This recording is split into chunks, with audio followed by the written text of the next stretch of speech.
Thank you for joining us, Congressman Eric Burlison. So you're involved in the DOGE project in the House of Congress. Can you just rate how that's going so far? I think it's going far better than I ever expected. You know, I come from the private sector. Few politicians have that much experience in the private sector. I was a consultant in IT, so I'm very familiar with having a third party come in and either do financial audits or efficiency audits.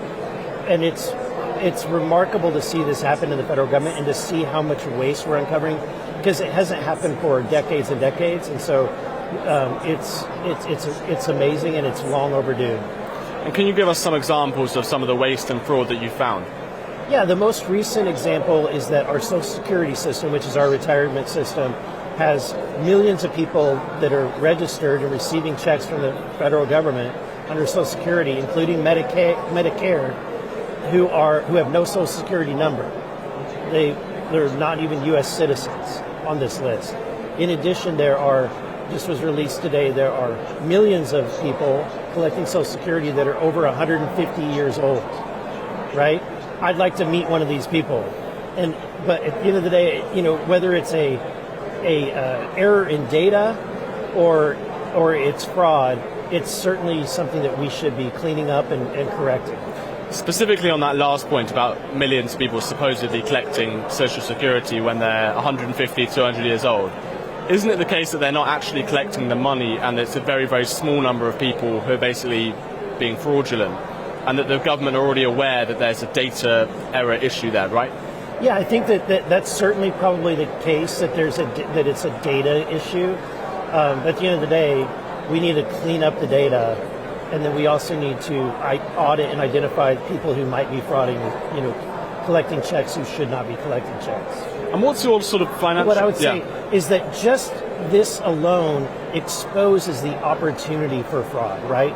And the fact that we don't have guardrails in place to make sure that people who are applying for this system don't go through the checks.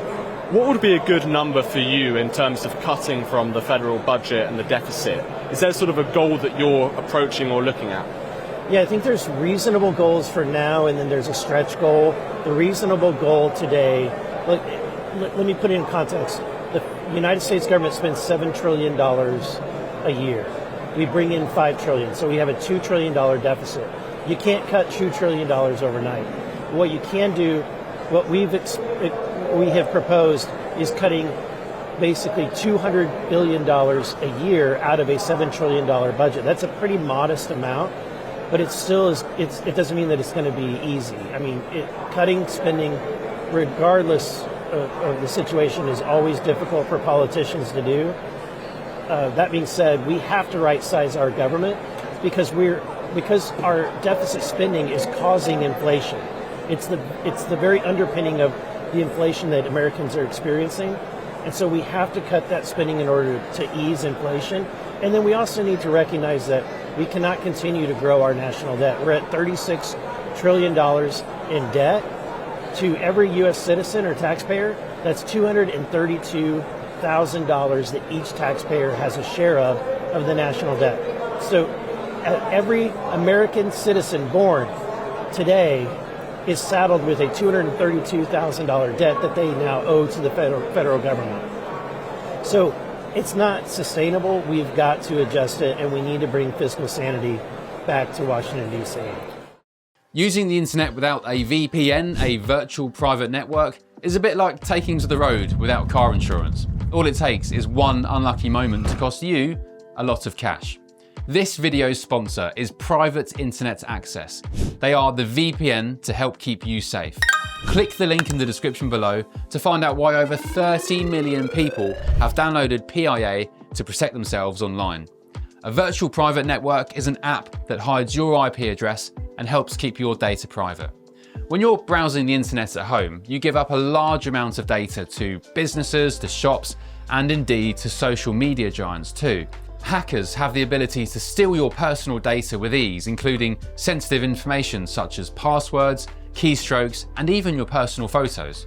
Private Internet Access helps protect your personal data by encrypting your internet connection to keep your data out of the hands of cyber criminals. And it's not just hackers either to be concerned about. information can be censored too. When Canada passed their C-18 bill, social media giants decided to ban news content on their platforms. But PIA can protect your ability to consume the news and content you love. Private internet access is available for Windows users, Mac OS, Android, Linux, iOS, and you can use one PIA subscription to protect an unlimited amount of devices. And we've got a huge GB News discount for you too. Click the link in this video's description and you'll get a massive 83% off PIA. That's under £2 a month, the price of a coffee, and you'll get an extra 4 months completely free on top. Also, there's a 30-day money-back guarantee too. Visit piavpn.com/GB News to start protecting yourself digitally today.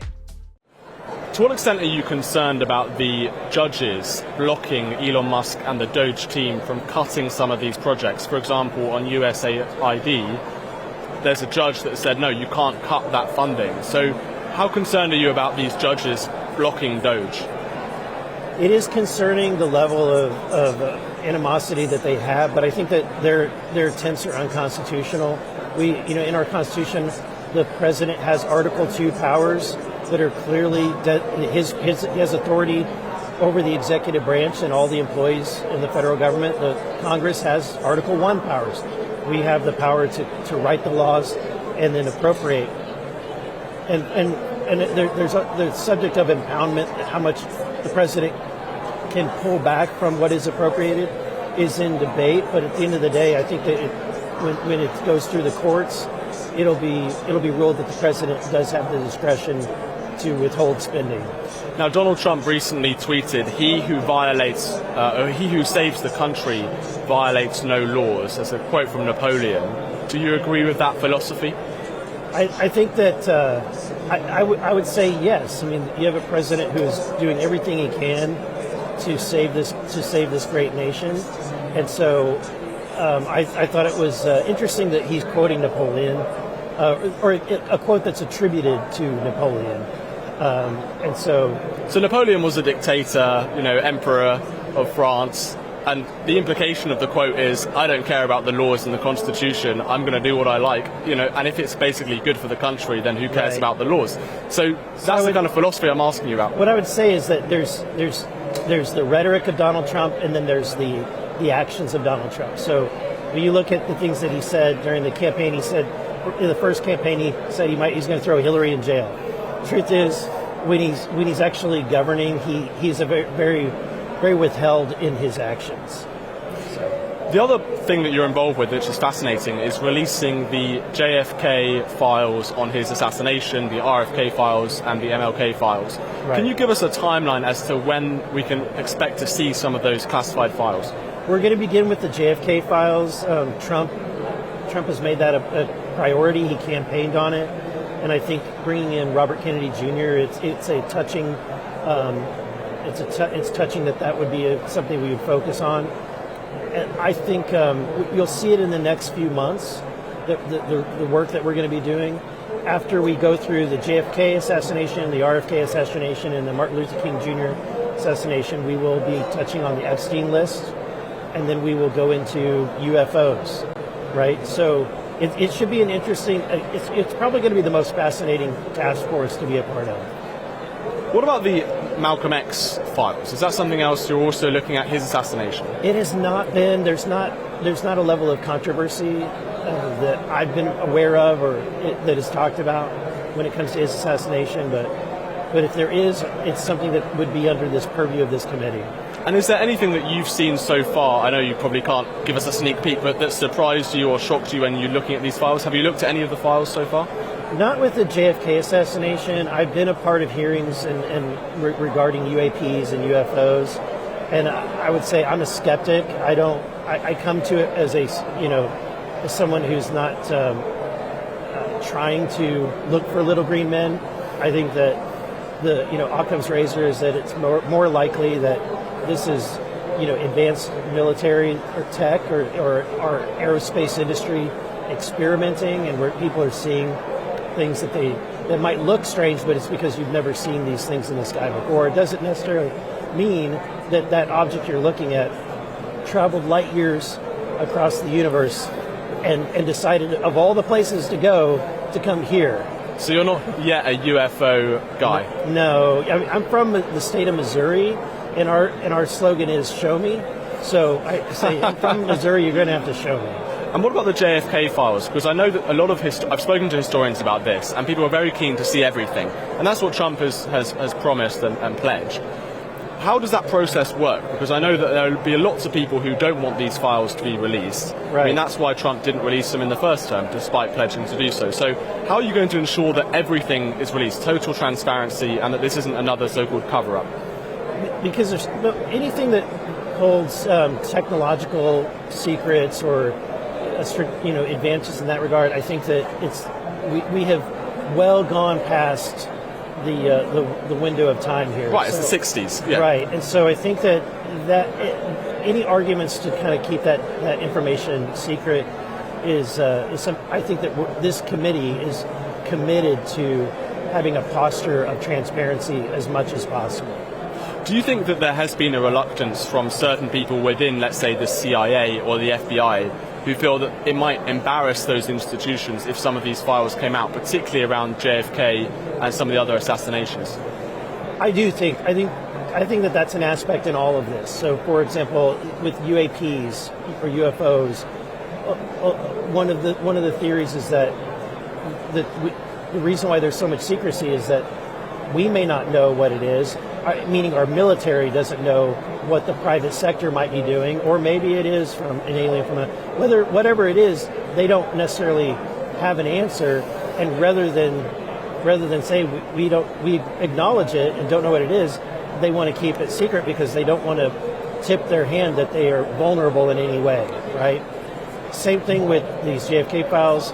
I do think that the agencies are worried that there may be some form of embarrassment, but in general, I think the overarching thing is that they always err on the side of caution when it comes to releasing anything that might compromise our national security, and so. But I think that we're definitely overly cautious in that regard. And just finally, I know you haven't read any of the JFK files, or it sounds like you haven't. No. Who do you think killed JFK? Well, as a skeptic, I'm going to assume that it's the what we know today, which so it's a lone shooter, Lee Harvey Oswald, lone shooter. No conspiracy. But I'm open to seeing the data and reading the documents. What I kind of come to the conclusion, though, is that, and what I'm worried might happen is that if we are able to uncover and release everything, and it turns out that the most likely explanation is the explanation, and there's no real controversy uncovered, I think the sad part is I think that there will be a lot of people that will assume, that means that they didn't that would look suspicious everything. In and of itself. Right. And so we have to keep that in mind as well. But it's regardless, I'm going in blind and skeptical and want to go about it and look for the real truth. Great. Well, good luck. Thank you so much, Congressman, for joining us. Thank you.